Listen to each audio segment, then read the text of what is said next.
So today I want to show you how to loop or continuously play videos that you found on YouTube. Now, I'm a parent, I got a toddler, and honestly, this has been super helpful to make sure that the music we're playing for him at night through his TV stays on, and I'll show you how to do that. Now, pretty simple process here. Just as an example, I found this waves scene. You have the visuals and you have the sound. Obviously, we can't play that here, but what we need to do here is we need to save this to a playlist. There is no looping option in the YouTube UI right here. So I'm gonna hit these three dots over here, select save, and we're going to create a new playlist.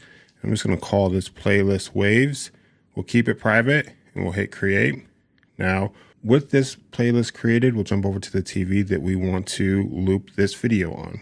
All right, so I'm going to walk you through how to do this on my Roku device because it's the one I have connected right now. And honestly, I like the Roku, but from whatever device you're using, whether it's your smart TV or Apple TV, you just need to open up your YouTube account. Make sure that your YouTube account is signed in. They make it super easy to sign in on your Roku.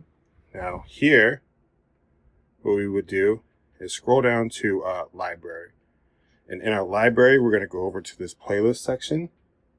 Now that playlist that we just created right there, we can select that video, and then we have this option right here to repeat it.